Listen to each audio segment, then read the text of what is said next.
Shalom saudara-saudari terkasih, sidang jemaat yang berbahagia, salam sehat, berkat Tuhan melimpah atas Anda semua.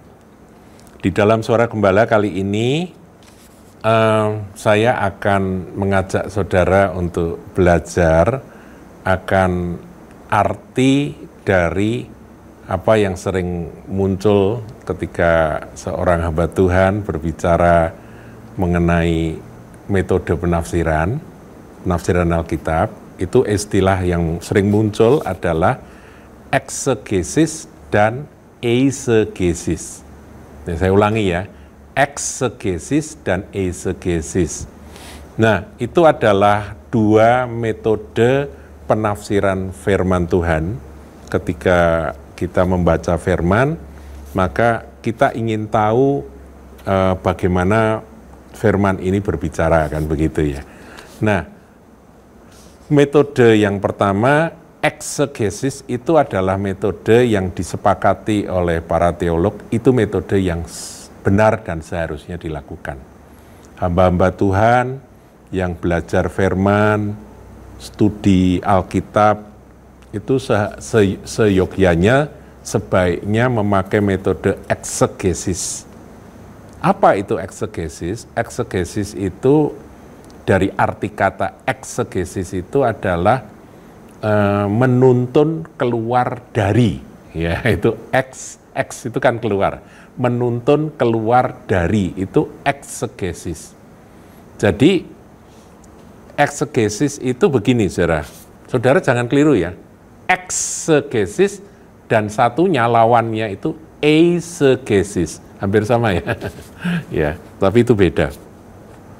Kalau yang eksegesis itu menuntun keluar dari.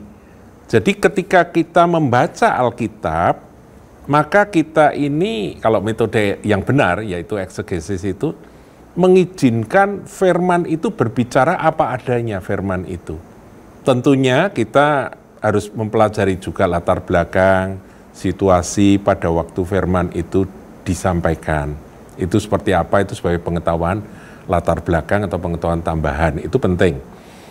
Tapi yang lebih utama adalah izinkan firman itu berbicara, teks firman itu berbicara apa adanya. Nah, disinilah peran Roh Kudus itu kita minta. Kalau saudara baca Alkitab, saudara berkata, Tuhan Roh Kudus, tolongin dong aku supaya aku bisa paham apa yang dimaksudkan oleh sabdamu ini, firmanmu ini. Kemudian firman itu berbicara. Ngerti ya, saudaraku ya? Itu eksegesis.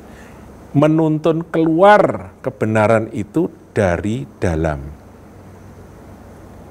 Itu yang betul. Nah, tapi kalau eisegesis itu sebaliknya. Sudah punya konsep, sudah punya ide, sudah punya pendapat, kemudian cari akan ayat firman yang kira-kira mendukung akan apa yang ada di ideku tersebut. Cari dan dicocok-cocokkan. Jadi itu eisegesis, yaitu menuntun masuk ke dalam.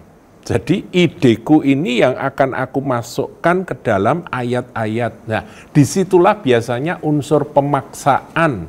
Ide dicocokkan dengan ayat yang dia temukan, itu bisa terjadi. Dan itu berbahaya, saudaraku. Itu berbahaya. Nanti biasanya munculnya tafsir-tafsir yang ngawur. Karena memang dia maunya gitu.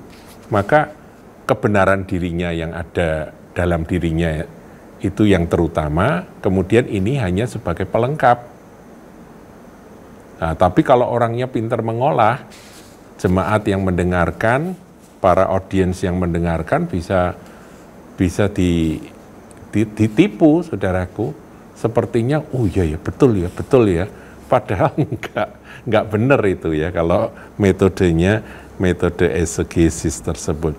Jadi ini bagi Anda yang belajar firman, Anda mulai dengan proses eksegesis ini. Bagaimana prosesnya? Nah, kalau kita lihat pelajarannya, poin-poinnya itu pertama, kita baca firman, itu observasi dulu. Apa kata firman itu? Perikopnya tentang apa? Observasinya ini tentang apa? Jadi, izinkan firman itu ya keluar seperti apa adanya firman, begitu ya. Kemudian lebih lanjut setelah observasi ada interpretasi. Nah, interpretasi ini maknanya apa sih dari apa yang disampaikan oleh teks firman tersebut. Kemudian baru korelasi bagaimana firman ini berkait dengan bagian firman yang lain. Karena kita percaya bahwa Alkitab ini ditulis oleh manusia yang berbeda-beda, menceritakan akan hal yang berbeda-beda dalam zaman dan situasi kondisi yang berbeda-beda, tetapi ada satu pribadi yaitu Roh Kudus yang terus bekerja melalui akan orang-orang zaman-zaman yang berbeda-beda itu. Terus menjadi satu benang merah dari Kejadian sampai Wahyu. Jadi korelasi bagaimana firman tersebut berkait satu dengan yang lain kita temukan. Nah, ini studi Alkitab yang sehat. Jadi observasi pertama itu diobservasi ya. Apa sih kata firman ini? Kemudian maknanya apa? Itu interpretasi. Kemudian korelasinya apa dengan bagian firman yang lain. Nah, setelah itu baru aplikasi di dalam kehidupanku bagaimana. Aplikasi dalam kehidupan manusia seperti apa seharusnya. Nah, itu yang betul, saudaraku ya. Nah, sekarang kalau yang salah tapi sering juga dipakai oleh beberapa pembicara, yaitu metode eisegesis. Kalau eisegesis ini kan dia berusaha memasukkan idenya itu dalam ayat-ayat firman yang ditemukan supaya ya dianggap tidak sesat begitu ya. Nah, itu eisegesis.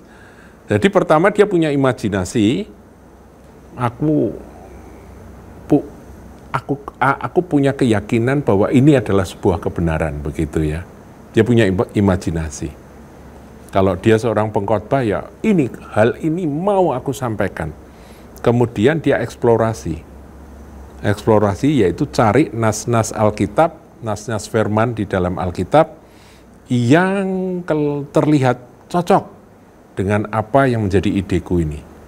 Nah, nanti ini ketemu ini ayat ini, comot itu gitu ya. Cocok. Makanya ini metode ini seringkali disebut metode cocokologi gitu ya. Nah, kemudian baru aplikasi. Nah, aplikasinya akibatnya apa? Aplikasinya kembali ke idenya dia. Jadi sebetulnya dia tidak ingin apa kata firman murni, tetapi apa kataku.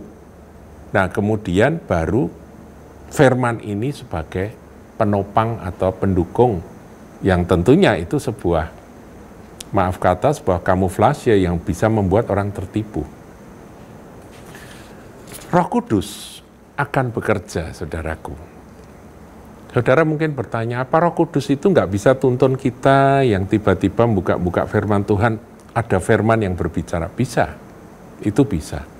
Tapi bukan ide dari kita sendiri, sudah lengkap imajinasinya, baru cari firmannya, begitu. Enggak demikian. Jadi kalau kita datang pada Tuhan itu, kita datang untuk mendengarkan. Seperti Maria gitu ya. Duduk dekat kaki Tuhan, dia terus mendengar. Tuhan ngomong apa, dia dengerin. Paham enggak paham, dia dengerin. Nah, itu yang Tuhan mau.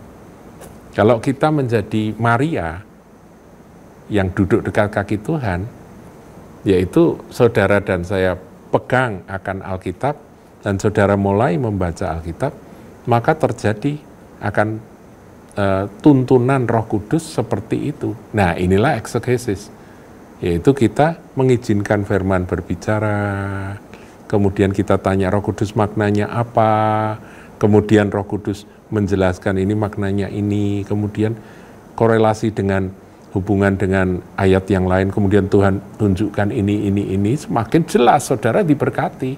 Karena itu memang apa kata firman. Ya, jadi inilah yang akan menjaga kita dari penafsiran-penafsiran yang ngawur dan salah dan menyesatkan. Tuhan Yesus berkati.